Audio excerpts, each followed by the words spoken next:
Imagine with me for a moment a packed stadium, the deafening roar of the crowd, spotlight shining on our athlete. This is the moment they've trained for, sacrificed for, dreamt about. But as the game is about to start, their heart races. Palms are sweaty, and doubt starts to creep in. The competition is not the other team or individual.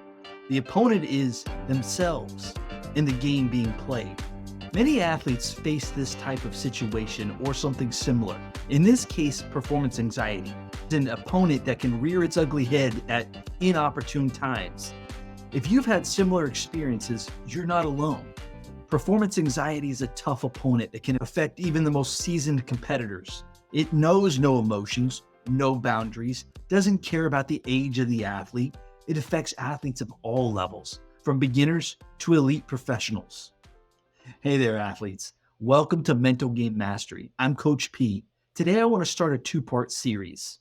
Well, is it really a series if it's just two parts? I don't know, but we need to look that one up. Anyway, in this episode, we'll dive into what is and what are some of the fundamentals of sports psychology. I want to help you turn anxiety, doubt, stress, or whatever you struggle with in your athletic journey by offering you strategies that you can take action on immediately. We are now in episode 21. So I want to take this episode and dive into this amazing field of study that I stumbled upon during my time in college. And that's the study of sports psychology and why it matters and how it's changing the sports landscape. Whether you're an aspiring athlete, a seasoned coach, or just a sports fan that wants to check out the game within the game, let this episode be your prequel to the previous 20 episodes and help you in your understanding of the psychological side of sports, or as I call it, the mental game. So what is sports psychology? At its core, sports psychology is a study of how psychological factors affect performance and how participation in sports and exercise affects psychological and physiological factors. It's about understanding the mental components that come into play during athletic performance. The mental game isn't just about dealing with nerves or getting psyched up for the big game. It's a comprehensive approach that includes motivation, focus, resilience, and overall mental health and mental well-being. Sports psychology gives athletes the tools to perform at their best when it matters most, both physically and mentally. So why is this important? Well, the answer is simple. The mind is just as crucial as the body in sports. A strong, focused, and resilient mindset can give athletes the edge they need to succeed. It's more than just talent and physical training. It's about mental training too. So let's watch this short clip of Nick Saban talking about sports psychology on the Pat McAfee Show. Coach, you mentioned you try to give your team a message on Monday and then reinforce it on Friday. How do you come up with these messages? Do you plan these in the off season, or just come up like week by week when you see, hey, this is what we need to focus on? Well, I actually use other people to try to stimulate my thoughts as to, what I should or shouldn't say and how I should say it. And I have a sports psychologist, a sports psychiatrist that I talk to probably 2 or 3 times a week.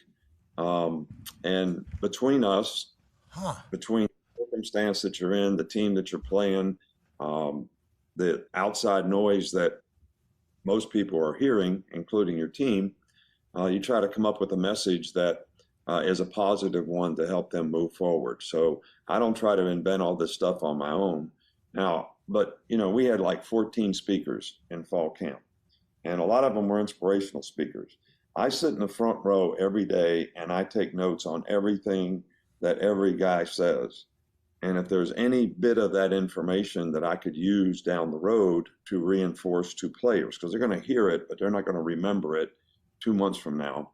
I'm always gathering information. I'm always reading books about, how do you affect human behavior, because that's what we're talking about. You guys just call it motivation, but you're really trying to affect human behavior in a positive way so people can get the most out of their talent and ability. I think we talked about this before. Human nature is to survive. It's not to win the championship. It's to survive. It's to do what you have to do to survive. And, you tell a guy, if you sell 10 cars, you get to go to a trip to Bahamas. When after he sells 10 cars, he's going home and sit in his chair and eat Tostitos and drink beer. He's not going to try to set the record, all right, for how many cars you could sell in a month. All right, that's human nature. That's normal. So we're trying to take people from normal human nature to be the best you can be. And we sometimes assume, all of us, that just because someone has talent, they want to be the best that they can be. But that's not necessarily the case. So you're always trying to close that gap. I call it capability gap. What are you capable of versus what are you doing? All right, and you're always trying to close that gap. And if you can do that and get everybody to buy into that, then your team starts playing to their potential. And individuals do too. And it creates value for them to do it, as well as the team. Sports psychology helps athletes, coaches handle pressure, set goals, recover from injuries, and even improve team dynamics. It's a game changer for athletes and coaches at all levels, from amateur to elite. So how does sports psychology impact athletic performance? Well, imagine an athlete about to execute a game-winning play, or maybe you're in your big moment. The physical skills are there, but what about the mental state? That's where sports psychology comes in. Techniques like mental reps, positive self-talk, goal setting, they're not just cliche buzzwords. They're proven strategies. And sports psychologists, mental performance coaches work with athletes to develop these skills, helping them stay focused, confident, resilient under pressure. And the result? Well, it's usually improved performance, better understanding of how to handle the highs and lows of competition, and a more enjoyable athletic experience and career. So as we wrap up part 1 of this introduction to sports psychology, remember that the mental side of sports is just as important as the physical. So whether you're on the field, court, track, or in the pool, embracing the principles of sports psychology can elevate your game to new heights. So keep your body strong and your mind stronger by spending time in the mind gym. If you find these strategies helpful, don't forget to hit that like button. Share this video with other athletes. Definitely subscribe for more insights on mental performance. And be sure to share your own strategies for how you perform at your best when it matters most in the comments. Until next time, stay composed, love and embrace the pressure, look to perform at your best when it matters most. And remember, the time is now.